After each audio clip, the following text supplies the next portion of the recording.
La etapa militar o en las películas, no sé si se exagera. ¿Cómo dirías que es? Es así, como sale un poco en las películas, ¿no? La dureza, porque tú vienes de un ambiente, y sobre todo en estos países, ¿no?, que vivimos bien, te metes en una estructura muy jerárquica, pero conforme llevas tiempo, eso se relaja mucho. No deja de ser un trabajo en el que exige mucha implicación y además mucho tiempo juntos. ¿Qué caracteriza a un buen líder? Yo creo que la capacidad de aprender y de exponerte el error. ¿Qué le diferencia de un jefe? Un jefe básicamente es una persona que le han colocado en un puesto. A ti te pueden dar el puesto, pero luego te tienes que ganar la autoridad. Nuestros padres tenían tan metido en la cabeza que un trabajo era para toda la vida que no eran capaces de salirse de ese esquema. Se rota mucho el talento y las personas cada vez quieren ir a mejor, ¿no? Si nosotros conseguimos que las personas se sientan que están en un ambiente sano, que el ambiente es seguro, todas esas cosas dan confianza. Es quererte a ti mismo, pero para quererte a ti mismo tienes que convertirte en la persona que quieres ser. Pensar qué persona soy yo, qué persona me gustaría ser y qué pasos hay entre medio. Bueno, en España hay una inseguridad generalizada y casi todo el mundo se siente inseguro, se siente poca cosa, resalta y le da un capón. Es un poco lo que nos ha pasado en nuestra educación. Al final tú cuando resaltas un poco en el colegio o eres más curioso de lo normal, te dan un capón para que te calles, ¿no? Para decidir bien es imprescindible hacer una pausa, ¿no? Te vas dando cuenta que el ser mucho más templado, mucho más tranquilo y estratégico te permite tomar muchas mejores decisiones y que todo va mucho más fluido.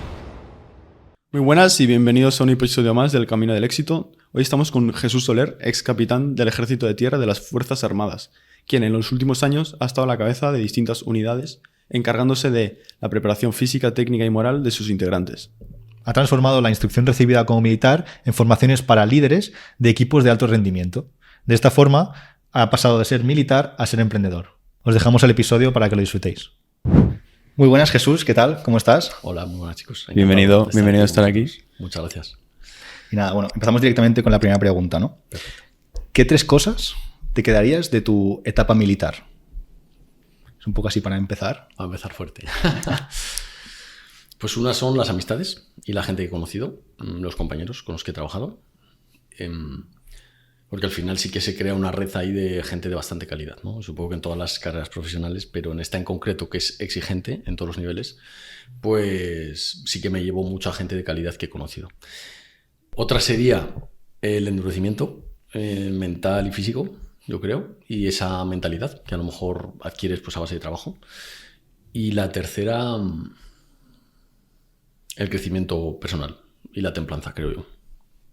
¿Templanza en qué sentido? O sea, crecimiento personal en el sentido de que tienes que aprender a gestionarte a ti mismo muchas veces, ¿no? Entonces, y en situaciones pues distintas a lo que a lo mejor en una vida civil se hace.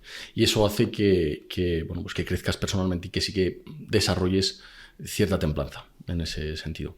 Bueno, o sea, has visto un cambio en tu persona de cómo eras antes a ahora, ¿no? Sí, bueno, a ver, la vida militar te cambia, eso está claro, y te hace una nueva persona que no es ni mejor ni peor que la de antes, pero sí que obviamente soy quien soy ahora mismo por el pasado que he tenido, ¿no?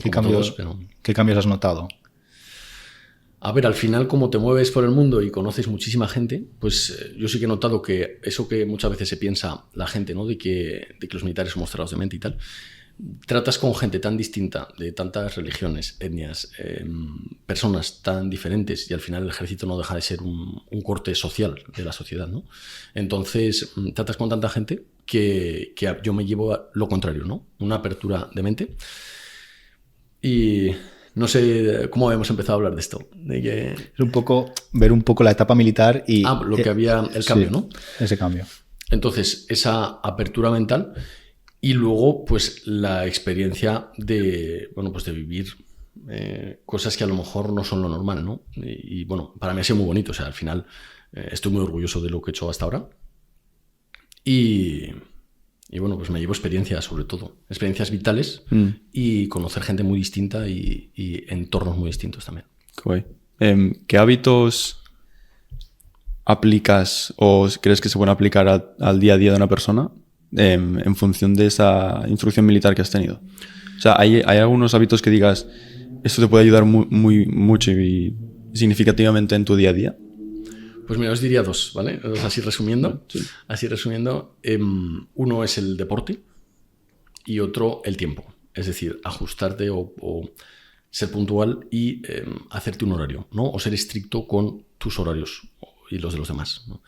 Entonces, yo me llevo esos 2 grandes aprendizajes también y por una parte eso, ¿no? Pues el hábito del deporte, que creo que es fundamental para equilibrar pues la parte física, mental y emocional. Uh-huh. y esa parte de primero tener un horario, que eso me ha servido mucho también a la hora de emprender, para ser autoexigente y tener mi tiempo. Una rutina, ¿no? Establecida. Una rutina y ser muy cabezón en ese sentido, de vale. O sea que... cumplir con lo que me propongo, que a veces soy inflexible, todavía lo trabajo. Y luego el deporte, pues bueno, pues te prepara para todo, en todos los sentidos, ¿no? Y creo que incluso pues para hacer lo que estamos haciendo ahora mismo de grabar, el haber hecho deporte por la mañana, pues también te predispone emocionalmente, te hace gestionar mejor los nervios, te hace para cualquier cosa, ¿no? Cuando me toca dar una charla, hacer cualquier cosa, creo que es fundamental. Yo creo que la gente tiene un punto de vista de lo que es la etapa militar o todo el tema de la mili que estábamos hablando antes y tal, como una etapa o un proceso duro, ¿no? Muy, muy estricto. ¿Es realmente así? O sea, hay muchas veces en las películas, no sé si se exagera. ¿Cómo dirías que es? A ver, es así, ¿vale? Es así. El cambio de mentalidad de civil a militar, las 2 primeras semanas, el primer mes, los 2 primeros meses hasta que te adaptas un poco a la vida militar, que suele ser además la fase más dura, porque es en la que se realiza lo que nosotros llamamos el campamento o la instrucción básica, en definitiva. Sí que es un cambio importante por la dureza, porque tú vienes de un ambiente y sobre todo en estos países, ¿no? Que vivimos bien y te metes en una estructura muy jerárquica y en esa primera fase sí que es así como sale un poco en las películas, ¿no? De dureza, de distancia entre la cadena de mando y las personas, pero conforme llevas tiempo eso se relaja mucho y al final no deja de ser un trabajo en el que se relacionan muchas relaciones personales y profesionales y además un trabajo que exige mucha implicación y además mucho tiempo juntos. Entonces, pues por ejemplo, bueno, vamos de maniobra, estamos 21 días. Cuando te vas de misión estás más de 6 meses normalmente. Entonces, pues te hace crear vínculos mucho más especiales que a lo mejor en un trabajo normal. Y eso hace que las relaciones también se relajen, ¿no? O sea, obviamente todo el mundo sabe dónde está, sabe tratar para arriba, para abajo, para los lados, con educación y respeto, pero ese trato llega a ser muy cercano. Y de hecho yo tengo muchos amigos en toda la estructura del ejército, ¿no? Y bueno, pues es así. O sea, al final, esa fase inicial, resumiendo, esa fase inicial sí que es dura, pero después todo pues se relaja y es más un ambiente profesional normal. Muy guay. La verdad, bueno, como ya hemos hablado antes, hemos investigado un poco toda tu trayectoria, todo lo que está público, ¿no? De ti. Y hay una parte que me gustaba mucho, que quería comentarlo, ¿no? Que es que en lo que es la etapa militar, ¿no? Te entrenan para solucionar problemas. Sobre todo, y encima tú que ya formabas a otra gente, ¿no? Dentro de la etapa, ¿no? Para solucionar problemas en situaciones difíciles o de estrés o de baja presión. ¿Cómo te enseñan exactamente eso? ¿Qué puntos hay? O sea, cuéntanos un poco eso porque me parece muy interesante. El resumen es la ejecución, ¿vale? O sea, al final aprendes haciendo. Entonces, sí que hay cierta formación en liderazgo, psicología y tal en la formación.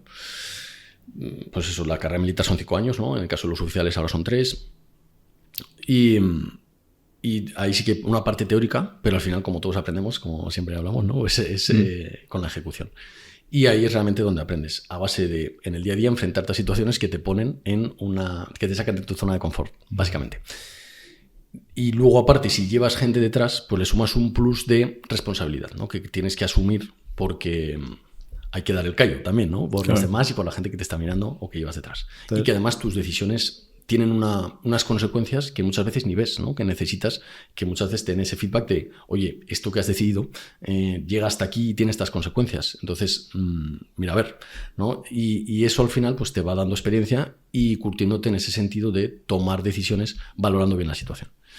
Y al final es experiencia. Yo sí que creo que la enseñanza reglada no nos prepara para eso. O sea, es una de las cosas por las que empecé este proyecto, ¿no? Al final tenemos mucha formación técnica en la enseñanza reglada, pero cuando salimos al mundo real no tenemos esa formación profesional y el trato humano, a lo mejor, o la formación en gestionar personas, que es un poco lo que nos falta. Pero al final esa toma de decisiones, yo lo que he aprendido es que hay que exponerse y ante la duda tomar la decisión con la información que tienes en ese momento. Yo siempre digo que para decidir bien es imprescindible hacer una pausa, ¿no? Utilizar el silencio, el tiempo, para que entre a funcionar esa parte racional, no quiero alargarme, esa parte racional y que te permita tomar decisiones correctas, ¿no? Y racionales. Claro, es que yo me imagino situaciones de película, pero sí que es verdad que en el mundo o sea, en el día a día, sobre todo en la gente que tiene responsabilidad, le puede servir esto para los que nos estén viendo, decir, hostia, una decisión muy importante, que hay veces que sobre todo en empresas o en tal, que tiene que ser rápida, porque pues, hay en juego muchas cosas y hay una responsabilidad importante, ¿no? Para alguien que nos esté viendo, que a lo mejor, por lo que sea por su trabajo, se centra en esas situaciones que más habitualmente lo que debería, ¿qué consejo le darías para a lo mejor tomar una decisión mejor o centrarse con más cabeza? Has dicho eso de la pausa, ¿no? Pero si tienes algo más a... Básicamente decir que nunca tenemos toda la información para tomar la decisión perfecta. Entonces siempre hay que decir con la información que se tiene, que es imprescindible meterle una parte racional, aunque sean 10 segundos. Es decir, si estás bajo presión, 10 segundos de reflexión de la información que tienes, de evaluar la situación, observar, centrarte en el momento presente y tomar. Es mucho mejor, yo siempre digo que es mucho mejor una decisión mediocre a tiempo que la mejor decisión tarde, ¿no?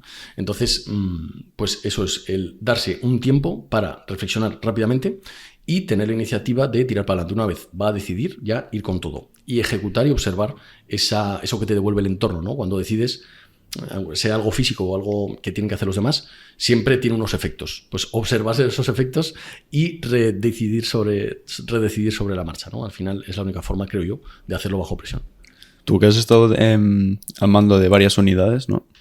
¿Qué es lo que más te ha costado de estar ahí en la cabeza de ese equipo? Ostras, lo que más me ha costado. En plan, si a lo mejor ves que hay un punto que digas, hostia, esto me costaba más de la cuenta o tenía que esforzarme más en este sentido. Las cosas más difíciles que tengo que hacer a veces es absorber lo que te viene de arriba y quizá, aunque no estés de acuerdo, aunque no pienses así, aunque creas que no vas por el buen camino y que no es el camino correcto, intentar darle la orientación suficiente o con el abanico de posibilidades que tienes o el margen de maniobra que tienes, darle tu forma para hacerlo de la mejor forma posible, lo más acorde a tus valores posible. Vale. Y llevar a la gente hacia eso, ¿no? Aunque ellos mismos también sabes que van a ver que a lo mejor no es la mejor decisión o no es la... Entonces, eso puede que sea lo que más me ha costado. Vale, o sea, esa transformación de la información que tienes de arriba de lo que te ordenan desde arriba y luego cómo ejecutarlo, ¿no? Y cómo hacer que la gente lo ejecute. Eso puede ser lo más difícil.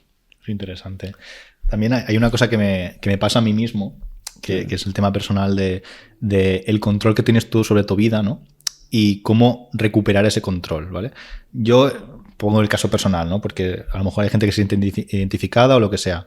A mí me cuesta ahora últimamente ir al gimnasio. Yo siempre he ido al gimnasio, de hecho me considero que, aunque ya ahora no vaya tanto, ahora estoy empezando otra vez, una persona que va al gimnasio, ¿no? Y me considero eso. Pero por circunstancias de la vida, por bueno, el tema del podcast también, en la universidad y todo lo que me ha ido pasando, empecé a dejar de ir, al principio progresivamente, pero llegó un punto que ya ni iba y he estado varios meses sin ir, ¿no? ¿Qué le recomendarías a alguien que ve que no está siguiendo su rumbo, que ha perdido un poco ese rumbo y quiere recuperarlo? ¿Tú tienes algún consejo para esas personas? Lo primero, parar y ver cómo de importante es para ti eso, ¿no? Y conectar con un porqué más fuerte que lo que te ha llevado a lo mejor a ir inicialmente, ¿no? O que no te ha conseguido generar la suficiente adherencia. Y una vez tienes ese porqué, bueno, ejecutar... Os iba a decir algo y se me ha ido. A ver si me acuerdo. No, igual. Veo que... si me acuerdo, os lo digo. Ya te volverá. Sí. Veo que... o sea, hay mucha importancia en la toma de decisión, ¿no? Vale, perdón, me he acordado. Sí, ¿Sí? por favor. Y luego dos teorías muy rápidas. La teoría de la marioneta, no sé si la conocéis, que es que mi mente controla mi cuerpo. Es decir, muchas veces tienes que hacer cosas que no te apetecen. Y eso es así, ¿no? En la vida, en el trabajo, incluso emprendiendo tu propio proyecto, hay muchas tareas que no te apetecen. Entonces, la teoría de la marioneta. La mente controla el cuerpo y si mi mente dice que lo hacemos ahora, lo hacemos. Fin. No hay... Y luego la de no hay plan B, que está enlazada con esta, ¿no? Que es no hay plan B, que es de Tony Robbins, me parece. Y es no esperar, ¿no? No hay un plan B. Tengo que ir y me he planeado que ir y voy. Y ya está. Perdón.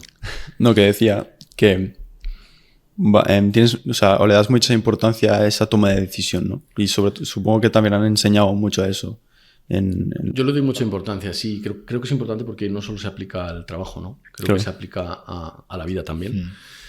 Y precisamente lo que más nos para muchas veces es un exceso de información o el no tener claro qué camino coger y al final todo se basa en decisiones, ¿no? Sobre todo pueden ser más estratégicas o más tácticas del día a día, pero al final las decisiones importantes te exigen que decidas y que tomes un camino y nunca vas a tener esa información. Entonces sí que le doy importancia. Y luego también le doy importancia porque todas las decisiones tienen consecuencias e implican renunciar a cosas. Entonces, cuando decides tienes que ser consciente de que vas a renunciar a una parte a unos beneficios, ¿no? Y luego que eso va a tener consecuencia en las personas, ya sea en tu vida personal, en tu familia, en la gente que te rodea o en el trabajo, en tu equipo, ¿no? Si es que lo tienes. Entonces, creo muy importante esa parte de responsabilidad en la toma de decisiones y formarte en ese sentido de cada vez ser mejor en ello, ¿no? Y yo intento así pues transmitirlo cuando tengo que, o cuando puedo hacerlo, ¿no? Como me estáis permitiendo vosotros ahora. Pero tienes un criterio, o sea, supongo que cada uno tiene un criterio en su cabeza, aunque sea de manera inconsciente, de por qué toma una decisión u otra. Uh-huh. En tu caso, ¿dirías que priorizas X cosa a X otra? ¿Tienes alguna cosa? Para mí la clave para eso son los valores que tú tengas. Lo que sea importante para ti en cada momento. Y no solo hablo de valores tipo valentía, lealtad, tal, que también, sino cosas que para ti de verdad sean importantes. Pues el equilibrio emocional, la libertad, en este caso, la estructura familiar o el tiempo que pasas con tu pareja. Todo eso son valores que tú tienes, ¿no? Entonces, o el tiempo que puedes dedicar a tu familia, la flexibilidad que puedas tener, ¿no? Pues en el caso de emprendimiento, la libertad que, por ejemplo, tengo ahora de poder atender a mi madre y acompañarla al banco cuando hace falta, ¿no? Pues eso a mí me sirve mucho. O sea, el tener unos valores claros de lo que es importante para ti, que son variables y van cambiando a lo largo del tiempo, pues te da una guía a la que agarrarte cuando tienes que tomar decisiones. Y eso es lo que yo uso siempre y utilizo y me ha venido muy bien a la hora de tomarlas. ¿Cómo ha sido el proceso de pasar de estar trabajando en el ejército como capitán a emprendedor? Vale, porque es un proyecto es muy radical al final, ¿no? Sí, lo que pasa es que el cambio no es radical. O sea, el cambio lo vemos ahora con perspectiva radical, pero no es radical. Yo empiezo a emprender en 2020 finales, de 2021 principios, y con un primer proyecto que tuve. Y ha sido 3 años de transformación, no ha sido un año, ¿no? Este proyecto lo empecé a principios de 2023. Ahora, para los que nos escuchan, estamos a principios de 2024, marzo, ¿no? Entonces, durante esos 3 a 4 años se produce un cambio muy fuerte de creencias, sobre todo. Vale. Entonces, yo me voy transformando, voy creciendo cada vez más, sigo formándome a saco. En cuanto empecé ya eso es, como ya lo sabéis, ¿no? Pues no se puede parar. Y ya pues leyendo, adquiriendo hábitos más saludables, formándome constantemente con distintos mentores. Y llega un momento en el que tus creencias han cambiado tanto que hay ciertas cosas que ya no te cuadran, ¿no? Y además, bueno, también hay una parte de seguridad, ¿no? De que tienes que tener esa autoconfianza de decir, puedo llevar esto a cabo, porque si no, no saltas de liana, ¿no? Pero sobre todo es un cambio de creencias profundo en el que ya te vas dando cuenta de que hay ciertas cosas que no encajan contigo y hay ciertos aspectos que te afectan emocionalmente y ya te están afectando a los demás proyectos, a tu familia, pues por ejemplo como puede ser el estrés, como pueden ser los impactos emocionales que te llevas en la vida profesional y que te los llevas a casa, todas esas cosas que llega un momento en el que te plantea una bifurcación, un ¿no? cambio, sí. Y tú tomas la decisión de lo que más se alinea contigo en ese momento. Y en este momento creo que lo que más se alinea conmigo pues es emprender. Entonces, esto que llamamos emprender, para los que, aunque ya lo hemos visto en la introducción, ¿no? ¿Qué haces exactamente y por qué? Vale.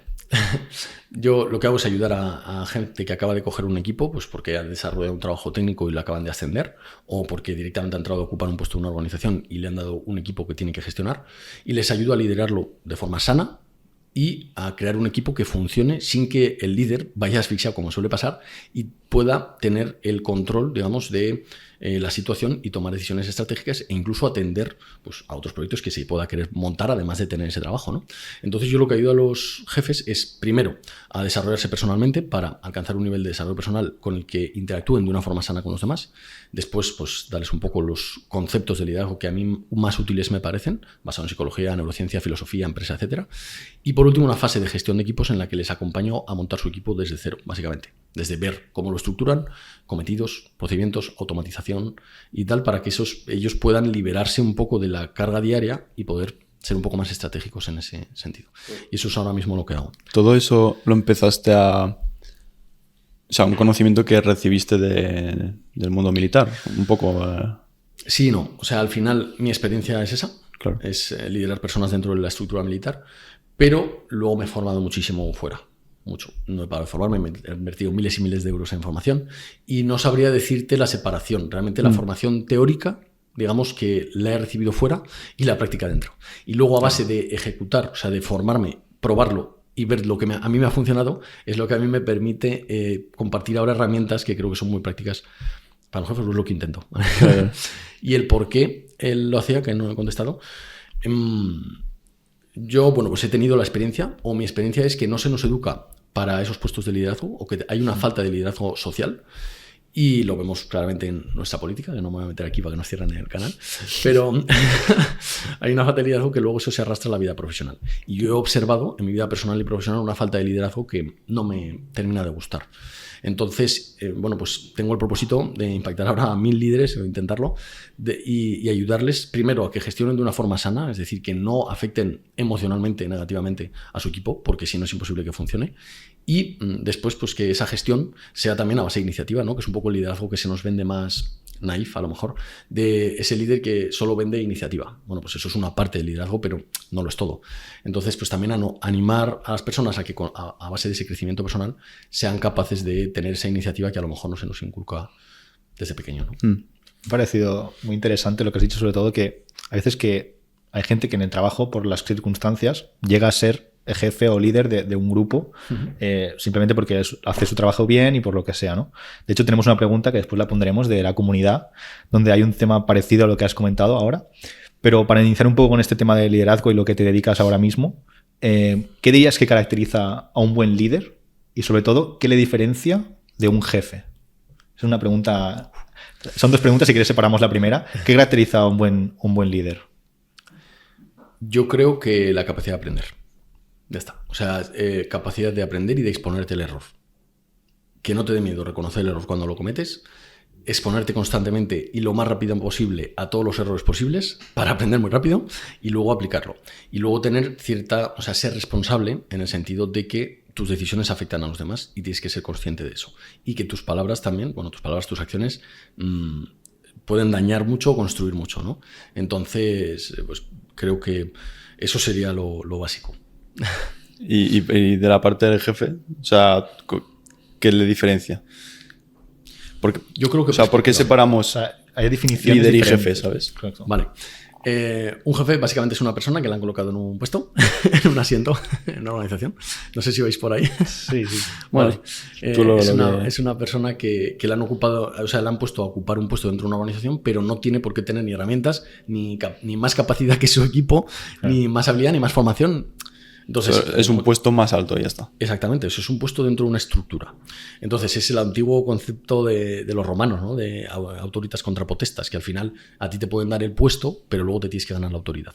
Y es un poco eso, pues la diferencia entre esa persona que ocupa el asiento y una persona que es capaz de construirse, de trabajarse para conseguir que con los propósitos de la organización, de la empresa, en este caso de la institución, ser capaz de llevar a esas personas hacia el objetivo común, que es lo difícil, ¿no? Sumar distintas personalidades, distinto carácter, distinta experiencia vital y llevarla hacia un objetivo. Entonces yo creo que la diferencia es un tío que llega allí, se sienta y hace lo que le ordenan y no se va de ahí, o una persona que realmente coge esos cometidos, los hace suyos y es capaz de construir con ese equipo algo más, ¿no? Incluso llegar más allá de lo que te han pedido. Yo creo que esa es la diferencia. Esto, has dicho el tema de la autoridad. O sea, es fácil decirlo, pero ahora mismo estoy en el trabajo, me ascienden y tengo un grupo a mi cargo. ¿Cómo puedo ganar esa autoridad? Porque o sea, ¿por qué te tendrían que seguir a ti? Con las acciones ¿sabes? sí lleva un tiempo. Vale. Perdón. O sea, ¿por qué te tienen que seguir a ti como jefe? A ver, si pues estás en un puesto superior, ¿no? Pero claro, lo haces esa más es fácil para todos, ¿no? La parte fácil es que ocupas un puesto. Entonces eso te lo pone como fácil, ¿no? Te da la capacidad de tener esa posibilidad de ser el primero en actuar en ese sentido. Y yo se lo digo mucho a la gente que trato en este sentido, ¿no? Que es, eres jefe y tienes tú la sartén por el mango para iniciar el crear un vínculo con las personas. Entonces, es mucho más fácil desde la posición de jefe que desde abajo, ¿no? Por ese sesgo de autoridad que todos tenemos, etcétera. Y luego es tu trabajo diario. Hay mucha gente que cuando llega a su equipo promete mucho y luego no hace nada. Entonces es mucho mejor callarte y hacer que prometer mucho o decir voy a hacer esto, voy a cambiar un montón de cosas y luego no llevarlo a cabo. Entonces yo diría que la ejecución y que es un trabajo lento. Hace poco hablaba con un alumno que me comentaba que lleva un mes con el equipo y que no le cuadran algunas cosas, ¿no?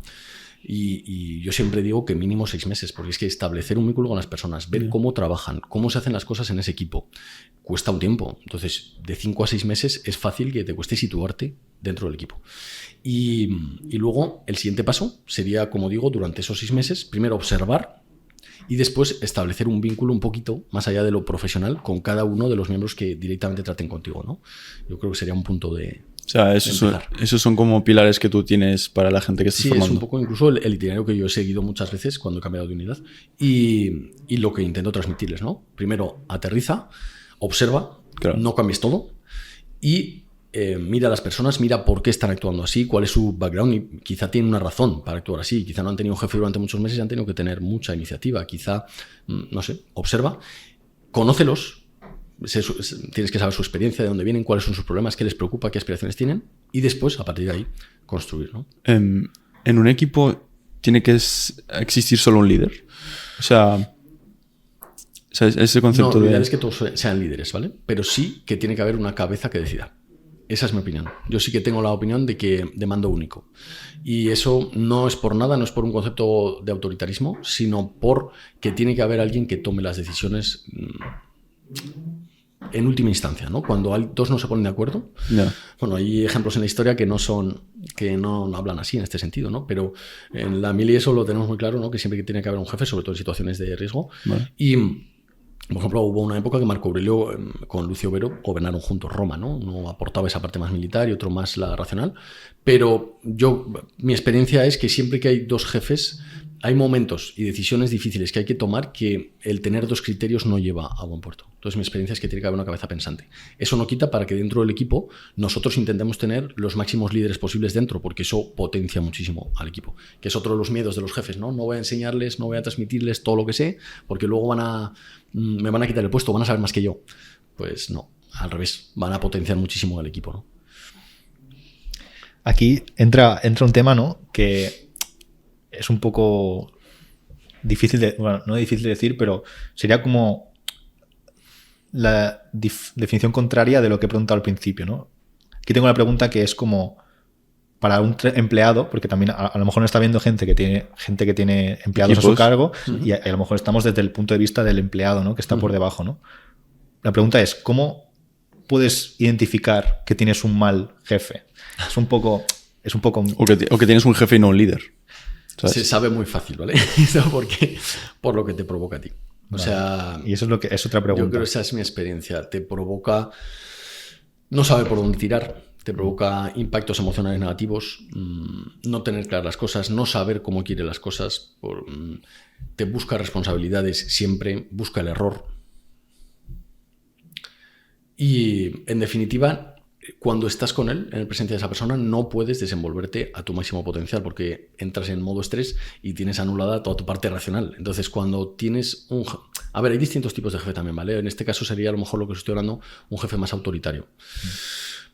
También hay un jefe simplemente que calienta el asiento, pero, bueno, pues tampoco putea a la gente, ¿no? Entonces...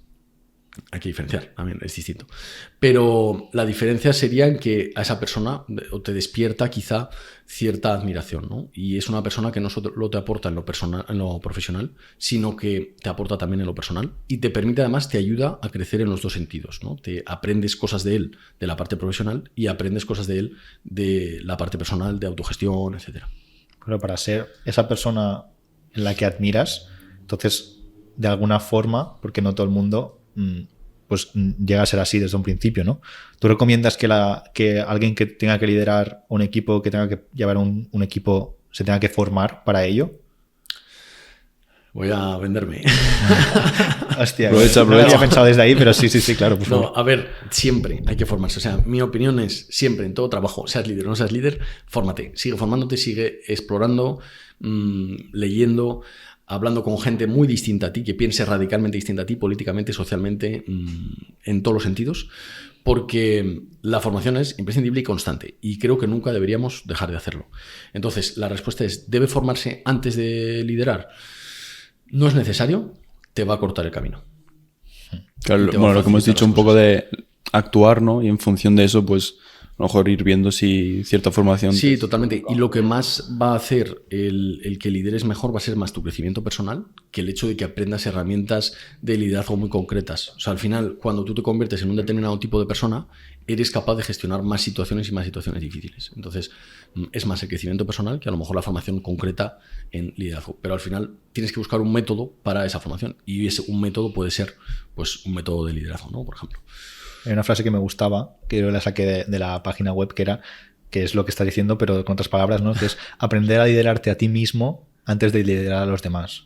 Es que es imprescindible, ¿no? Al final, si tú no eres un determinado tipo de persona, es imposible que interactúes sano. Vas a tener heridas del pasado, formas insanas de tratar con los demás que no te van a permitir tener o generar un vínculo especial con nadie, ¿no?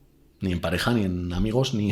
Claro, que eso se puede extrapolar fuera de lo que sea un líder. Totalmente. ¿No? O sea, al Por final... ejemplo, en España pues hay un gran porcentaje de la población que tenemos mucha calle y que estamos muy acostumbrados a tratar con las personas, ¿no? Y es un país que creo que eso se nos da relativamente bien. Pero aún así, pues el porcentaje de gente que consigue resultados tampoco es tan grande, ¿no? Dentro del mundo profesional. O esa es mi experiencia, que seguro que hay personas que tienen una experiencia totalmente distinta. A lo mejor va un poco enlazado a lo que decías tú de la formación que tú das, ¿no?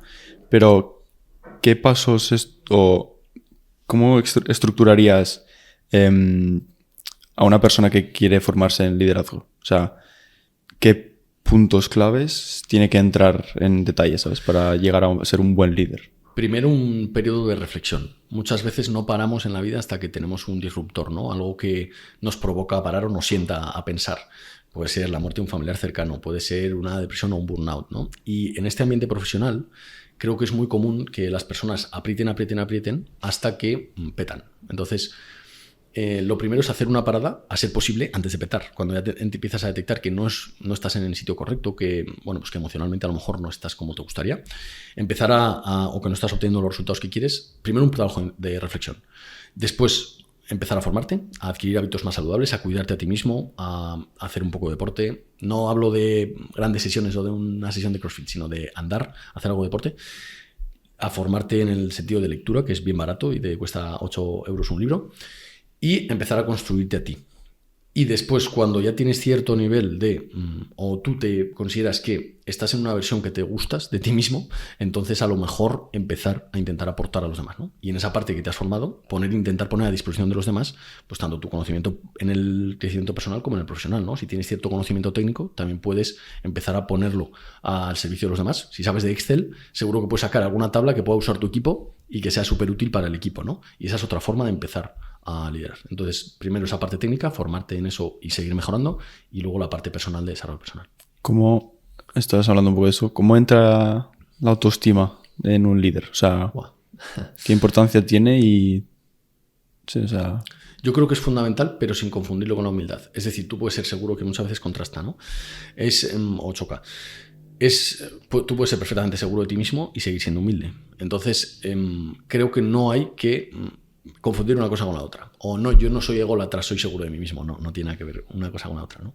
Entonces, conservando esa humildad, es imprescindible trabajar el autoestima y la seguridad. O sea, yo lo veo fundamental porque en el día tienes que tratar con muchas personas, tomar muchas decisiones, aunque sean decisiones sencillas, pero que si no tienes un nivel de seguridad bueno para ejecutarlo, ¿no? Para esa autoridad. Y luego cuando te plantean dudas, porque muchas veces tú tomas una decisión que no gusta, que a lo mejor es lo mejor para el grupo, pero no a todo el mundo le gusta, y te plantean dudas, tú no dudar en exceso y saber que lo que has decidido está bien decidido, ¿sabes? Y eso sí que necesita un buen trabajo de seguridad. O sea que para mí fundamental, y uno de los pilares también del autoconocimiento, de ese trabajo de reflexión, es conocerse, ¿no? A uno mismo. Claro, ¿cómo se lidia con la parte negativa, los impulsos negativos de parte del equipo, ¿no? Como has dicho tú, de tomas una decisión pero que no gusta a todo el equipo. ¿Cómo...? Pues bueno, con flexibilidad. ¿Y te ha pasado a ti en la etapa militar? Muchas veces. Sí. Muchas veces. Hay veces que tienen razón y otras que no. No siempre tienes toda la razón, por supuesto.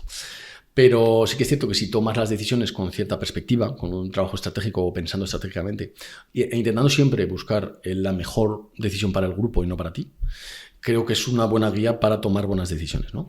Luego, obviamente, hay personas a las que les perjudica, porque si tienes una unidad de, bueno, pues en mi caso he llegado a mandar en algunos ejercicios y tal, pues más de 100 personas, ¿no? Entonces, sí, obviamente a una parte le va a perjudicar tu decisión, del que no duerme, el que tiene que hacer guardia, el que no, en este caso, ¿no? En otro será otro. Y va a haber gente que no está contenta. Y luego va a haber gente que directamente no está de acuerdo con esa decisión. Entonces, bueno, pues hay que tratarlo con flexibilidad, escuchar a todo el mundo. Toda opinión es igual de valiosa, lo que pasa que no toda opinión en un momento concreto vale lo mismo. Entonces, creo que también hay que ser valiente para tomarlas y dejar entrar esa información que te dan después de que puedes estar equivocado, volver a replantear, a valorar la situación, pero si tú crees que sigue siendo mejor la decisión que has tomado tú, tener la seguridad de seguir para adelante. Os cuento una anécdota muy rápida que me pasó en una misión internacional, que yo, bueno, pues por los incidentes que estaban sucediendo, con mi jefe hablando, decidimos pues que echáramos un saco de dormir y unas mudas por si nos tocaba dormir por ahí en algún momento durante esos días, ¿no? Porque estaba viendo unos determinados inputs de información que tal. Y eso le pareció fatal a todo el mundo y todo el mundo se opuso un poco a tener que llevarnos cosas como para dormir por ahí, ¿no? O por si acaso, ¿no? Como por si acaso y tal, todo el mundo se resistía y bueno, pues preparamos una muda para 3 días, un saco de dormir, un poco de comida, agua y tal. Bueno, pues a la semana siguiente o a los 10 días, no tardó mucho, y yo en ese momento sí que sabía que era la mejor decisión y me plantearon un montón de dudas, un montón de resistencia, pero sabía que era lo mejor. Pues 10 días más tarde nos activaron y estuvimos fuera 7 días. Entonces necesitamos tirar un poco de eso hasta que nos repusieron de material nuestro y tal. Entonces, pues bueno, pues fue una buena decisión a pesar de que tenía prácticamente a toda la unidad en contra, ¿no? Y bueno, pues ese tipo de cosas me han pasado muchas veces, pero me acuerdo de esta. Está muy interesante. La verdad es que estamos hablando todo el rato de lo que son los líderes, pero también yo creo que hay un papel importante en este caso, empleados o subordinados o lo que sea, porque hay un trabajo ahí también. Es decir, si tú puedes estar de acuerdo o no estar de acuerdo, pero en las formas en las que lo dices o tus acciones, ¿no? También son bastante importantes. Sí, o sea, a ver, el trabajo al final lo ejecutan los demás. O sea, Exacto. Muchas veces nosotros, y sobre todo cuando estás, pues eso, dirigiendo a tantas personas, muchas veces ejecutas poco. O sea, tú lo ejecutas en el sentido de que tienes que comprobar que se realice, pero no lo ejecutas tú físicamente. Yo siempre digo que primero tienes que organizar al equipo y después, si te sobra tiempo, ponerte como uno más, ¿no? Pero al final, nuestro trabajo no es hacerlo todo o hacer las tareas o ejecutar. Nuestro trabajo es pensar bien, tomar buenas decisiones y que eso se lleve a cabo y se termine con un buen resultado, ¿no? Y tenemos que saber hacerlo, pero obviamente la mayor carga de trabajo siempre está abajo y es imprescindible y fundamental, y si no, no se podría crear ningún tipo de equipo u organización. O sea... Ahora que lo dices, mira, voy a aprovechar, puedo poner el audio de la comunidad, que justo se tiene bastante junta con eso y tiene que ver con eso. Y con algo que a nosotros nos sirve y nos va a servir útil ahora que estamos creando equipo para el podcast, ¿no? Genial. Y yo creo que puede ser interesante. Me voy a poner aquí en el audio. Nos pregunta Manuela, a ver cómo sabe responderle. Hola, mi nombre es Manuela y quería hacer una pregunta a Jesús referente a delegar funciones al equipo. ¿Cuál sería la técnica más eficiente de controlar que las tareas se han hecho bien sin que esto te dé más trabajo que hacer propiamente tú el trabajo? Entendemos que la confianza es algo fundamental, pero en ocasiones no siempre hay confianza en todos los miembros del equipo. Muchas gracias. Muy interesante. Vale, pues yo diría que transmitir bien la información de primeras, eso es importante, ¿no?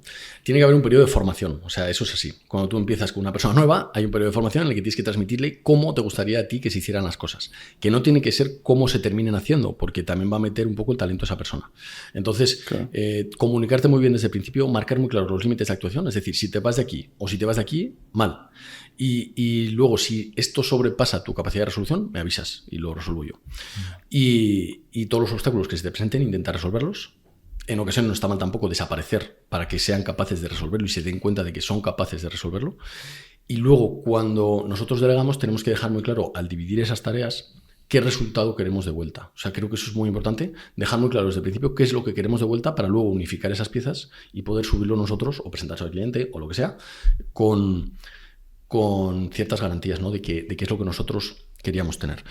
Pero obviamente no es automático, hace falta formar a las personas y por supuesto transmitir muy bien y comunicar cómo queremos nosotros que se nos entregue ese producto final. Y sí que hace falta una supervisión final, al menos al principio, hasta que vemos que todo se ajusta, que el resultado se ajusta al buen resultado o al estándar que nosotros hemos marcado. Eso es lo que haría. Y luego cuando...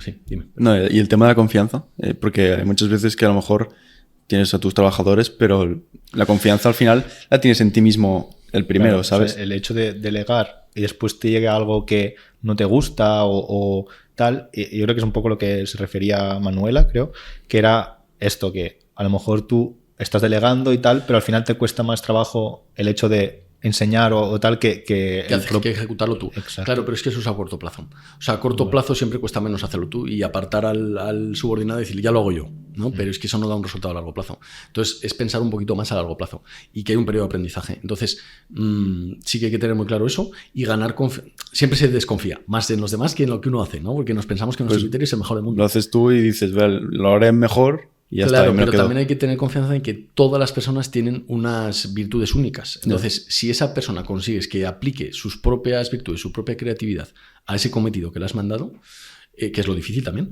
te va a dar un resultado muchísimo mejor seguramente que tú lo esperas en un principio. Pero es verdad que hace falta un tiempo, o sea, es que nada es automático. Y ese proceso de formación y de decirle cómo quieres las cosas y que lo hagan mal, eso vamos, va a pasar, ¿vale? Y bueno, no sé si he respondido a la pregunta. Sí, yo creo que sí. Sí, la verdad es que sí. Aquí hay otra parte que también me parece interesante, que no sé si hay alguna método o estrategia o cosa que se puede implementar para, como líder, ayudar a motivar a tus trabajadores.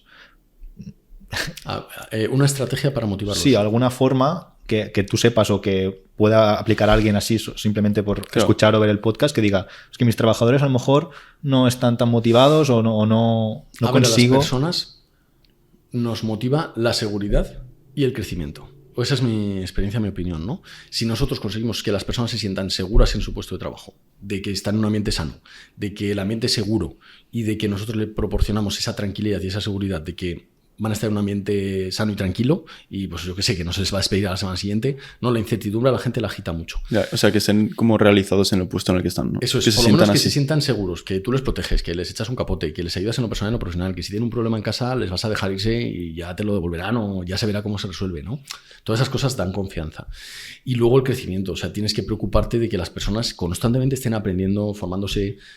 Eso no es fácil a veces. Es que bueno, la mayoría, yo creo, de empresas no fomentan eso. O sea, no. Tú estás en tu puesto y ahí te vas... Creo que cada vez hay más personas que lo hacen y que están más preocupadas de eso porque ahora mismo se están dando cuenta que la retención del talento es nula. O sea, al final la gente busca crecer y sobre todo los de nuestra edad, ¿no? Que ya, bueno, nos llevamos unos años, pero no tantos, creo. Y pues se rota mucho el talento y las personas cada vez quieren ir a mejor, ¿no? Entonces, y yo lo veo loable. O sea, al final nuestros padres no se atrevían a lo mejor o tenían tan metido en la cabeza, tan anclado, que un trabajo era para toda la vida, que no eran capaces de salirse de ese esquema. Entonces, ¿por qué tendríamos ahora que aguantar ciertas cosas? No tiene por qué. Entonces ahora cada vez se está siendo más consciente y creo que se forma más a las personas dentro del equipo. Y es que si no, al final yo creo que el que no lo haga no va a retener el talento, ¿no? Bueno, a nivel ya de país hay mucho joven que se va fuera porque aquí no se van a quedar estancados, ¿sabes? Aquí la mentalidad es, y lo digo en contra de mi pasado, ¿no? Pero ser funcionario y no, vamos. Sí, sí. Y vivir... Prefiere la gente, bueno, lo comentaba, me parece, en uno de vuestros episodios, ¿no? Que la gente prefiere 1.000 euros que 1.000 euros fijos que a lo mejor ganar 1 millón dentro de 10 años, ¿no? Entonces, pues bueno, pues esa es la mentalidad que tenemos y hay que trabajar para nuestro entorno, ¿no? Lo que nosotros podemos cambiar, pues que ya lo estáis haciendo vosotros con esto, pues intentar aportar en eso, ¿no? Vamos a pasar a tu formación, ¿vale? Nos interesa un poco saber, para la gente que has formado o tal, cuáles son los problemas o por qué la gente acude a ti y, bueno, si hay algún factor en común que le cueste más a la gente a la hora de liderar. Vale, el primero y más común es necesidad, que todos la tenemos, de un punto de vista externo. Es decir, muy bien, muchas veces cuando se te plantea una duda o te acaban de ascender o tienes que reorganizar al equipo o tiene incertidumbre tu equipo porque se está reorganizando la empresa, un punto de vista externo siempre viene bien. Entonces, muchas veces vienen buscando eso. En otros aspectos, pues ellos mismos se dan cuenta de que no tienen resultados y de que emocionalmente pues no saben gestionar bien las interacciones difíciles con las personas, cuando tienes alguien en el equipo que quizá te genera mal ambiente, o que es más agresivo de lo normal, o que no sabe gestionar sus propias emociones, ¿no? y tiene más carácter. Pues eso también suele ser, o sea, las relaciones con las personas, las interacciones tóxicas, que llama la gente, ¿no? Suele ser uno de los factores fundamentales. Y también la inseguridad. O sea, por lo general, eso es un poco los aspectos que no son comunes. Lo común es un punto de vista externo y luego el no saber gestionar interacciones difíciles y a veces la inseguridad de sentirte bien en el puesto, ¿no? De sentirte que tienes las herramientas suficientes para hacer bien tu trabajo y que la gente te respete por ello. Hay un poco de síndrome del impostor, de decir, soy líder pero no me veo, o no. La confianza que hablamos antes, ¿no? Hay mucho y es constante, o sea, quiero decir, eso no se pasa. Al final, síndrome del impostor, ya lo hemos comentado antes, no se pasa, siempre lo tenemos, siempre va a estar ahí. Y cuanto más crezcas, más síndrome del impostor vas a tener, porque estás saliendo constantemente de tu zona de confort. Pero sí que trabajando tu seguridad puedes sentirte bien en el puesto. Y aunque siempre dudes, siempre tengas cierta duda de si va a ser la mejor decisión, obviamente el trabajo, todo lo que tú te trabajes, pues da sus frutos. ¿Cómo trabajas esa inseguridad? O por ejemplo, tu caso, ¿has visto que has mejorado en ese aspecto? ¿Y cómo lo has hecho? Esa me parece porque difícil. La seguridad... Es para un psicólogo que traigáis. O sea, la seguridad, supongo que para cada persona es distinto también, pero es lo fundamental para poder encarar las cosas de la vida, ¿sabes? Entonces, ya que te tenemos aquí, en tu caso... Es quererte a ti ¿Cómo has mismo, podido trabajar en ello? Es quererte a ti mismo, pero para quererte a ti mismo tienes que convertirte en la persona que quieres ser, ¿no? Y ese es el trabajo un poco, el pensar qué persona soy hoy, qué persona me gustaría ser y qué pasos hay entre medio. E ir aplicando en ese sentido. ¿Que tienes que contactar con un psicólogo para que te enseñe a ganar seguridad? Pues lo contactas. Los mentores, obviamente, hacen mucho, ¿no? El tratar con una persona que quizá te transmite eso solo con el trato, pues ya te permite eso también. Pero es una fase de pensar qué persona soy, en quién me quiero convertir, trabajarlo y luego exponerte mucho al error, salir de tu zona de confort constantemente y ejecutar, porque es la ejecución la que nos da los errores y luego el aprendizaje. Tenemos muchísimo miedo y lo que comentabais de la inseguridad es súper común y vamos, creo que es común en España, hay una inseguridad generalizada. Y casi todo el mundo se siente inseguro, se siente poca cosa, resalta y le da un capón, y es un poco lo que nos ha pasado en nuestra educación. Al final tú cuando resaltas un poco en el colegio o eres más curioso de lo normal, te dan un capón para que te calles, ¿no? Entonces creo que eso no hace bien a este tipo de iniciativa y de seguridad personal. Y eso es un poco lo que yo trabajaría. Y, o sea, tú has seguido un poco eso, ¿no? Yo he hecho eso, más que, la exposición total, o sea, a mí nunca me ha preocupado equivocarme, ¿no? Y creo que la curiosidad también es un gran maestro porque al final te permite, y mantener la humildad, porque te permite aprender, y equivocarte y también el pararte a observar los errores, porque hay mucha gente que comete muchos errores y además lo repite en ciclo también a veces, ¿no? Tanto en la vida personal como en la profesional. Cada vez que cometas un error, párate, reflexiona sobre él y saca lecciones. Y con esas lecciones aplica de nuevo. Y eso es lo que te da pues el aprendizaje para liderar mejor y para ser más seguro también, ¿no? El ejecutar y aprender de eso. ¿Te ha pasado que a lo mejor en tu etapa militar has encontrado gente por debajo de ti que no coordinaban bien en el equipo, ¿sabes? O sea, a lo mejor una persona que no terminaba de encajar bien en el equipo y demás. ¿Cómo se trabaja con eso? Esto porque pasa mucho. Lo has comentado antes, ¿no? Que es una parte fundamental, ¿no? O sea, para alguien que a lo mejor tiene a alguien a su cargo y ese alguien pues hace que no funcione bien el equipo o lo que sea, ¿qué consejos le darías a alguien que le pasa eso? Sí, a ver, primero comprenderlo porque eso es súper normal y de lo más importante. Comprender que todos, o sea, la parte negativa por supervivencia se extiende como la pólvora. Entonces, claro, si hay algo negativo, se va a extender muy rápido. Entonces hay que atajarlo en cuanto puedas. La primera muestra que te dé esa persona que no cuadre con tus valores, hay que darle un toque, para empezar. Yo siempre digo que no hay que cambiarlo todo el primer día, pero estas cosas inmorales, sí. O sea, las cosas que no van con tus valores, que se salen demasiado o resaltan demasiado, eso sí que hay que corregirlo desde el primer día. Y simplemente es comentárselo. Esto por aquí no vamos bien, tal. Siguiente fase, hablar con esa persona, sentarla delante, ser valiente en ese sentido, que muchas veces nos genera mucha resistencia al sentarte delante de la persona difícil y decirle claramente que hay un problema y que quieres ayudarle a solucionarlo. Tanto si es un problema personal que se está trayendo al trabajo como fuera. Luego, cuando se trate con esas personas difíciles en esas situaciones de confrontación, tener mucha calma, mantener la templanza, no implicarse emocionalmente, no atender a la reacción emocional que nos va a surgir de ira, miedo, odio, lo que sea, no atender a eso, sino ser muy racional. Y para eso es fundamental el silencio, el uso de los silencios para tratar con esa persona y dejar tiempo para ser lo más racional posible y dar una respuesta y no una reacción, ¿no? Y dentro del equipo, siempre potenciar a la gente o compararlo con las personas que sí lo están haciendo bien. Es decir, reconocer en público los éxitos, premiar a la gente que sí que lo hace bien. Y por último, en última instancia, si esa persona no quiere, porque hay muchas personas que no quieren, Claro, yo es que veo es- muy difícil el terminar arreglándolo. Porque esa persona, si tú te expones y esa persona te coge la mano y se deja ayudar, puedes reconducirlo. Pues sí. Si esa persona no quiere y está tan frustrada que no es capaz de hacerlo, hay que sacarlo del equipo. Esa es mi experiencia. Sí, o sea, primero intentar... Si no, no se puede avanzar. No se puede avanzar y encima te contamina todo el equipo. Claro, va a hacer eso más grande y tal. Sí. Lo que has dicho del control de las emociones y esa templanza, entiendo que en el ejército eso se trabaja un montón. ¿De qué manera se trabaja eso?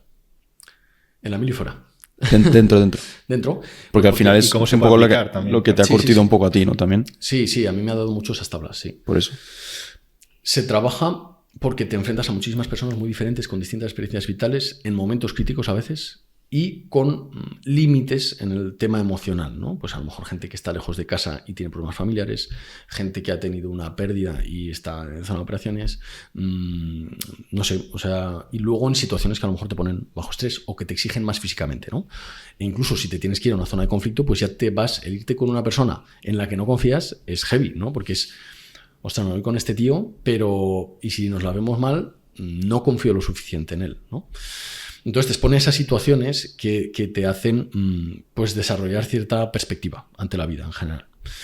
Y a mí, a base de trato con estas personas, con situaciones que te ponen en Confrontación, ¿no? en confrontación, incluso con tus propios valores, pues vas y dándote cuenta que tomas muchas mejores decisiones sin correr que corriendo. Es decir, muchas veces somos ejecutores cuando salimos, ¿no? Cuando salimos a trabajar somos muy ejecutores, salimos corriendo a ejecutar sin pensar. Y eso llevas a la gente de culo cuando haces eso. Entonces te vas dando cuenta que el ser mucho más templado, mucho más tranquilo y estratégico te permite tomar muchas mejores decisiones y que todo va mucho más fluido. Y al final te permite, pues, eso, que el equipo trabaje cómodo y no lo lleves a matacaballo, ¿no? Que es como a veces lo llevamos si somos más emocionales y nos dejamos llevar por todos esos... bueno, pues incluso por el estrés diario, porque la situación está estresada y tal. Muchas veces cuando te aprietan desde arriba o la situación te aprieta, tú te pones en un modo que aprietas también a los de abajo y hay que intentar también equilibrar Separarlo, eso, ¿no? y esa templanza es lo que te da que las cosas salgan mucho más fluidas muchas veces, porque al final el estrés solo genera fricción, roce y malas decisiones por lo general. O sea, es como apartar en la medida de lo posible las emociones, ¿no? Porque Sí. de alguna forma te... Es entenderlas, observarlas, al final es muy estoico, ¿no? Entenderlas, observarlas, observar lo que estás sintiendo, Pero no basar las... permitir que pase y en ese momento ya pensar, valorar la información y decidir. Eso y el movimiento estoico, ya a mí me gusta mucho y Sí. es un tipo de... O sea, te construyes una cabeza muy distinta a los demás, yo creo. Totalmente. Mucho más Son racional. cosas muy prácticas, ¿no? Que Claro, pero... Y muchas veces tampoco se ve bien porque pierdes esa emocionalidad de la persona, ¿no? O sea, estás buscando como Sí. esa separación de la emoción. sí, pero lo ven como negativo, o la gente lo ve como negativo cuando en realidad no estás diciendo que no las estás ignorando, las estás aceptando. ¿Vale? O Y sea, no las apartas un poco. Las entiendes, pero no No, basas... no dejas que te controlen. O sea, Claro, no basas claro. las decisiones en eso, ¿no? Eso es, o sea, bueno, mi experiencia es, tienes que entenderlas, observarlas, porque están ahí. claro, pero si a lo mejor estás en un punto en que tienes que tomar una decisión y tienes una emoción externa que te está diciendo, oye, a lo mejor, o sea, lo tienes que hacer, pero, ¿sabes? O sea, tienes un input externo, eso lo tienes que rechazar, ¿sabes? Sí que hay cierta parte bueno, al final siempre que decides rechazas, ¿no? Claro, no, sí, eso Entonces, sí. pero sí, bueno, no sé la diferencia dónde está la línea entre ignorar o aceptar, no lo sé. Puede ser fina.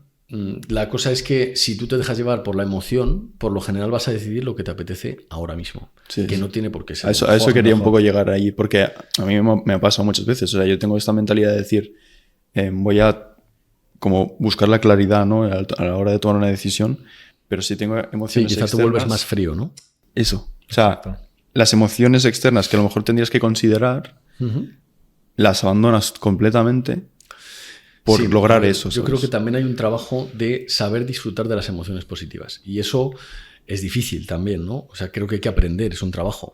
Y saber cuándo es necesario, a lo mejor, ignorar o aceptar esa emoción, pero dejarla pasar y decidir racionalmente, y cuándo no. O sea, yo creo que está también en encontrar el equilibrio entre tomar... A ver, siempre va a haber una parte emocional y otra racional. Siempre lo que te pide el cuerpo, hay una parte de la acción que va a ir también acorde a eso que te pide emocionalmente, ¿no?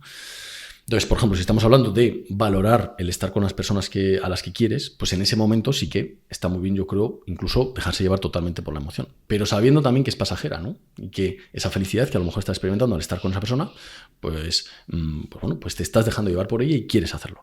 Pero también hay otras situaciones en las que no te va a traer decisiones estratégicas o decisiones más tácticas, pero que tienes que hacerlas en el momento. Sabes que el tomar la decisión con la emoción no va a traer buen resultado. Pues, por ejemplo, si estás en una situación de riesgo, ¿no? O en la que te asustas, por lo que sea, te va a pedir meterte debajo de la mesa, ¿no? Y eso no te va a traer buenos resultados, por lo general. Entonces, exige otro tipo de reacción, ¿no? Y con el amor, con decisiones personales de pareja, familia, incluso saltos profesionales, creo que hay que apartar esa emoción y dejarla a un lado, quizá para tratarla después o atenderla después y decidir totalmente con la razón. Entonces, yo soy más...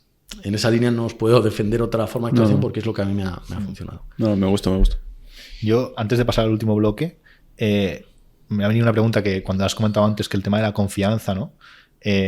Quizá alguien lo está viendo, trabaja o es líder de un equipo o jefe de un equipo y no confía en uno de sus empleados o en los mismos empleados que trabajan conjuntamente y necesitan pues el trabajo de uno para continuar con el otro, etcétera.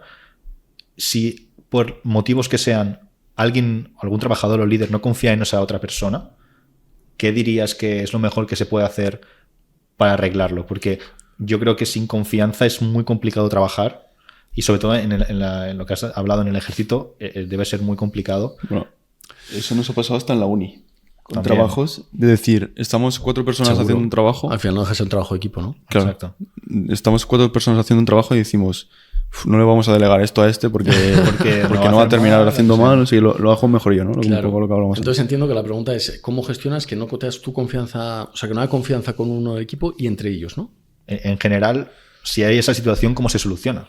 Porque si yo estoy trabajando con alguien que no confío, o dejas de trabajar con esa persona o siempre va a haber una situación ahí que no es... Tienes que entender que hay cierta parte que tú no puedes controlar, ¿no? Un poco también estoico. Sí. Y saber también la responsabilidad que tiene esa persona de querer funcionar bien. Claro. Entonces, hay que diferenciar bien hasta dónde llega tu responsabilidad y tu parte de intentar que esa persona funcione y que generéis esa confianza, intentar establecer un vínculo una y otra vez, y dónde está su parte de querer hacerlo, porque a mí me ha pasado de todo, ¿no? También me ha pasado gente que a la cara tiene confianza y por detrás sabes que te está poniendo a parir. Pasa que afortunadamente, pues bueno, si tienes una red de contactos te enteras de todo, pero pasa también. Entonces, hay que equilibrar un poco eso y luego entre ellos también, es decir, cuando no somos capaces ya de hacer más porque esas dos personas se lleven bien, pues oye, vosotros tenéis una parte de responsabilidad en esto. Entonces, claro. Yo muchas veces lo que hacía era juntarlos y decirles, os vais a decir lo que os parece bien, lo que os parece mal y después lo que os gusta de esa persona. Que eso los pone en una situación de, hostia, tengo que buscar cosas buenas de esa persona que tengo delante y con la que no me llevo bien, ¿no? ¿Y si no las encuentras? Bueno, pues eso es una gestión suya que tienen que aprender, ¿no? A hacer en ese momento y si no se pone uno, pues siempre ha salido y de hecho hay momentos en los que eso, bueno, tengo gente que incluso se le salta una lágrima en ese ejercicio, ¿no? De hacer. Entonces, porque no estamos acostumbrados a que nos digan lo que hacemos bien muchas veces. Sí, eso es una buena estrategia, en verdad, para... Sí, es una dinámica que puede utilizar los jefes si nos escuchan, porque creo que les puede venir bien. Y luego, yo os iba a decir una cosa más y se me ha ido, acorde a la pregunta. Ahora me acordaré, seguro y os la comento. Bueno, sí, bueno, que también te puedes centrar en la parte profesional únicamente, ¿no? Vengo aquí a trabajar, hago mi trabajo con esta persona y que ejecute bien y ya está. Pero desde mi punto de vista es triste llegar a eso, ¿no? Yo tengo amigos o compañeros que en alguna ocasión les he oído decir, yo no vengo aquí a hacer amigos, ¿no? Que es una frase muy típica en el entorno profesional. Pues sinceramente qué lástima, ¿no? Porque al final no vas a ser amigo de todo el mundo, pero qué lástima si no te vas de aquí con algún amigo, ¿no? Entonces, pues bueno, creo que es triste y una mentalidad de escasez. No sé si querías pasar la última. ¿Quieres pasar la última? No. A ver, que volviendo un poco al principio de todo, ese cambio de la vida militar ahora, porque entiendo que ahora estás de parón total de militar, ¿no? Sí. O sea, nada de nada. Entonces, ¿qué cambios has visto en tu día a día? Porque no es lo mismo. Radical. Claro. Eso ya es más tema de curiosidad, ¿sabes? Me he pedido una excedencia de 2 años, que bueno, no tengo muy claro, porque yo con el tema administrativo soy un desastre, entonces no tengo muy claro cómo lo tengo que renovar, ni tal, y creo que luego puedes solicitar que sea de 2 años o de 10 años, ¿no? Y alargarlo un poco. El caso es que durante estos 2 años estoy totalmente fuera y bueno, estoy en situación de excedencia, ¿no? Podría volver dentro de 2 años si quisiera y tal. No sé exactamente lo que hacer. ¿Qué ha cambiado en mi vida? Radicalmente. O sea, al final la vida militar es una vida muy bonita, pero también muy exigente a nivel personal y profesional. Y sobre todo familiar, ¿no? Con mucho cambio, con mucho dinamismo, en el que te vas de maniobra 7 días, 14 días, 21 días, en el que te toca irte de misión, forzoso o no, en el momento vital que te encuentre. Entonces, pues es una vida exigente. Y en ese sentido, pues yo ha llegado un momento en el que valoro más ahora mismo la libertad y el poder pues, llevar a cabo mi proyecto personal, ¿no? En concreto, aportar a las personas y poder dedicar el tiempo que necesite a mi familia, que eso. Entonces, el cambio ha sido radical, sobre todo en rutinas, ¿no? Porque al final, yo antes me he pegado mucho tiempo emprendiendo y trabajando, entonces mi rutina era levantarme a las 5 de la mañana, trabajar 2 horas, irme a trabajar, volver por la tarde cuando no tenía que trabajar por la tarde y seguir por la tarde hasta las 9, 10 de la noche. Wow. Y luego los fines de semana a tope, claro. Entonces mi vida personal sí que la aparté un poco. Y llegó un momento en el que ni yo estaba convencido ya me empezaba a sentir frustrado de no poder disfrutar de mi vida personal, de mis amigos, de mi familia y de mi pareja, ¿no? Entonces ha sido radical. Y ahora, pues ha sido de pasar desde los 18 años a estar en un organismo que al final dependes de él, ¿no? O digamos te tiene anclado al sistema, a ser totalmente libre. Entonces ha sido radical. Y en ese sentido, tengo un buen amigo que me aconsejó, y con mucha razón, el hacerte pues, la importancia de las rutinas, ¿no? El ser muy claro y muy contundente con tu rutina, porque si no, al ser libre, te puedes distraer con todo. Es y que actualmente en este mundo... Es una cosa que nos pasa a nosotros porque...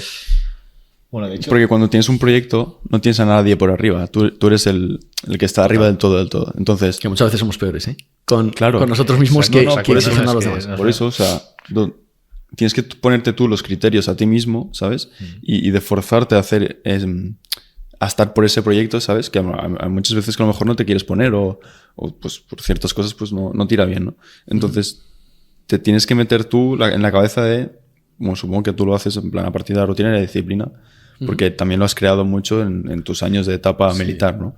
Eso es un punto, la verdad, muy positivo. Sí, y el emprendimiento también, ¿eh? ¿Sabes? Claro. El emprendimiento también me ha construido mucho en ese sentido de las rutinas, porque es que es fundamental e imprescindible, o sea, es que si no funciona. Lo que decía Guillem es que nosotros nos ha pasado algo o sea, no tiene nada que ver con lo tuyo, ¿no? Pero en este caso, pues ahora lo hablábamos hace nada, acabé yo los exámenes y tenemos como un periodo un poquito más libre y con muchas ganas, ¿no? Porque no le podíamos dedicar hasta ahora el tiempo que queríamos, ¿no? Para el podcast, todas las ideas que tenemos, todo lo que queremos hacer, ¿no? Pero a la vez es esa disciplina de tienes que dedicarle esto, pero nadie te está arriba diciendo lo que tienes que hacer, ni cuándo hacerlo, ni la rutina, ni nada, ¿no? Es lo que hablábamos de esa rutina que te tienes que marcar tú mismo. No estás en la comodidad de decir, vale, hoy es lunes, pues voy a trabajar. El jefe me ha dicho que tengo que hacer esto, a final de semana tienes que estar esto hecho, ¿sabes? Sí, es un poco libertad más responsabilidad, ¿no? Claro. Son las es dos una libertad, cosas. pero... Son las dos cosas. A ver, yo creo que hay que conocerse porque hay días, por ejemplo, que no estás creativo. Entonces, con los que generamos contenido, hay días que no te salen las ideas y estás bloqueado. Pues vete, o sea, date un paseo, vete al gimnasio, haz otra cosa, o descansa, o mírate una serie, un documental que te guste, un canal de YouTube que sigas, ¿no?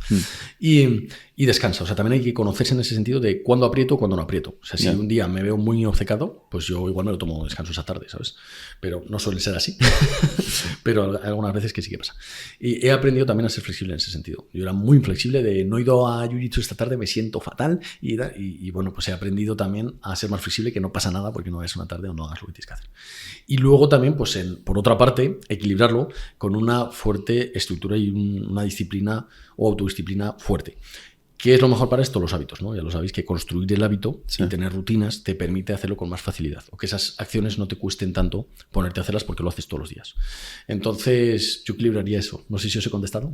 Sí. Mira que has dicho esto de Jiu-Jitsu, ya para ir acabando también, pero me interesa también todo lo que haces en tu día a día y que has empezado a hacer, porque lo hemos visto también, lo vimos y tal, que haces jiu-jitsu, MMA, prácticas de tiro. Bueno, he hecho, ¿vale? Ahora mismo estoy en un momento que llevo unos meses que no he hecho. Primero porque me quemé el brazo, me hice una quemadura de segundo grado, estuve un tiempo parado. Luego me lesioné la rodilla, me rompí el menisco y me operé en diciembre. Entonces ahora llevo desde septiembre que me lesioné hasta ahora, pues empecé a correr otra vez la semana pasada, entonces estoy recuperando. ¿Y qué hacías? Y estoy parado. Pero ¿Qué claro, hacías? lo hacías y por qué también, que es interesante, y qué te aportan esos hobbies o bueno, a no ver, son hobbies. yo lo que hacía básicamente es MMA, lo que pasa que luego hacía una parte de golpe y una parte de suelo, ¿no? De técnica, ¿no? Sí, y al final, a ver, he probado muchos sistemas, empecé con Krav Maga y boxeo hace 6-7 años. Más años. Luego probé también el sistema Combative de México, con el que me he formado bastante con ellos, y me traje incluso a Juan, que es uno de los instructores, y estuve aquí 15 días entrenando con él 5 horas al día a muerte. Luego hice MMA y Jiu-Jitsu, y ya me he quedado ahí porque me parece lo más práctico. Grappling también. Estuve un tiempo con grappling y luego ya me pasé al kimono porque mi profesor, ¿no? Que es Alberto Brengarner, que está en Zaragoza, y ahora lo tengo abandonado, como os digo, va a hacer casi un año, ahora que dejé de entrenar. De hecho, le he escrito hace poco para ver qué tal está, porque quiero volver ahora. Y bueno, pues me he quedado ahí porque me parece lo más práctico. ¿Por qué lo he hecho? Porque empecé un proyecto, ya lo hacía de antes, pero empecé un proyecto de formación en este sentido técnica para profesionales del mundo de la seguridad, ¿no? Que es el que tuve de 2020 hasta el año pasado. Y bueno, pues he hecho seminarios, he hecho cursos online también.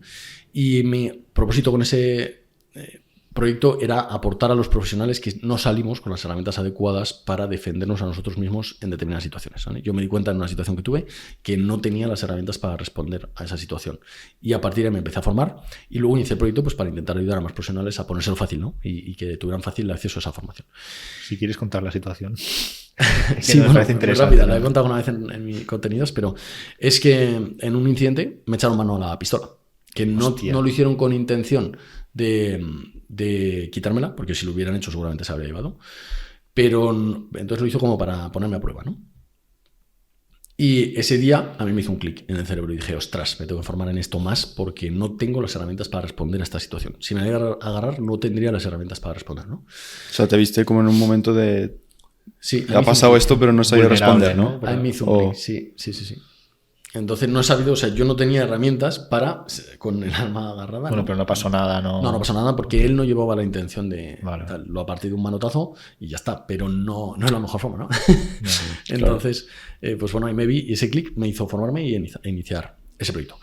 Y luego, aparte, pues me gustaba de vez en cuando pues, ir con algún amigo al campo de tiro y seguir mejorando. Y luego en la mili lo entrenamos mucho el tiro, ¿no? Entonces, bueno, esa parte la tenía cubierta. Lo que pasa es que me he formado mucho fuera en ese sentido también porque está un poco obsoleta.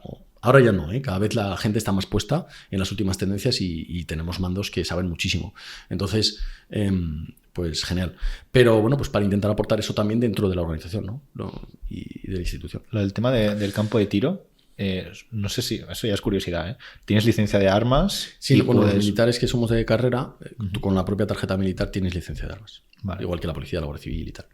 Y ahora que he pasado la situación de excedencia, pues me las han quitado. Por eso ahora no estoy pudiendo ir. Vale. He solicitado de nuevo la licencia civil. Entonces estoy esperando, ahora mismo las tengo en la Guardia Civil y estoy esperando para poder recuperarlas. Vale. Pues eso es necesario para ir al campo de tiro. Sí. En España está muy controlado, por una parte bien, por otra quizá demasiado. Pero es bueno, pues eso, está muy controlado y sin licencia no entras.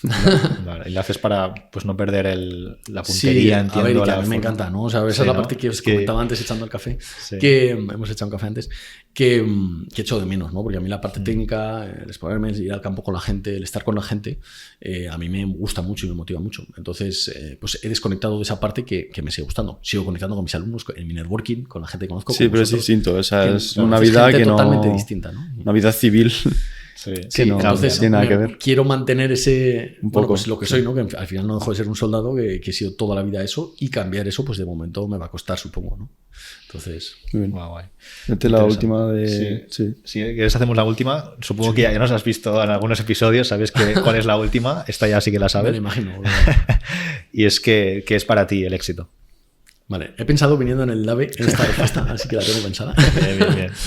Y es un poco ser capaz de disfrutar. A ver, que se me ha ido lo que os iba a decir. Tranquila, ahora, la pregunta. Es ser capaz de estar en equilibrio, ¿no? O sea, estar en paz, digamos. Vale, esto es lo que os quería decir. Estar en paz y saber disfrutar de eso. O sea, saber valorar que lo estás, ¿no? O ser consciente de que estás en ese equilibrio y eres capaz de mantenerlo en el tiempo. Entonces, para mí es eso, porque para mí el éxito ha cambiado mucho a lo largo de la vida. Al principio eran unas cosas, igual que los valores. El éxito era pues tener un buen puesto profesional, el sentirme realizado en mi trabajo, etc. Y ahora para mí es eso, el poder mantener la paz a lo largo del tiempo, o la estabilidad, y saber disfrutar de ella. Wow. Ahí os lo dejo. Wow. Se me había olvidado mucho lo que os quería comentar. No, ya has preparado. Al final sale mejor, si le decimos, Total, sale mejor total. no preparárselo. Desconectando. No, pero me gusta mucho porque yo creo que también es un poco la vía que sigo yo, o la que tengo yo como entendido como el éxito. Sí. Que es vivir en esa paz, aunque a lo mejor hayan altibajos, obviamente, pero llegar o estar constantemente consciente y contento con eso, ¿no? Un poco y eso. también la parte de realizar todo lo que sabes que puedes hacer. Entonces, como que estás en paz contigo mismo porque sabes que has hecho todo lo que podías o lo que querías, ¿no? En ese aspecto. Totalmente. Y eso Sí, al final está muy relacionado pues, con conectar con tu propósito y vivir acorde a él, Exacto. ¿no? O sea, Y disfrutar. ese equilibrio emocional muchas veces está relacionado también con hacer lo que te gusta y lo que te apetece. Pero claro, eso no es fácil tampoco llevarlo a cabo.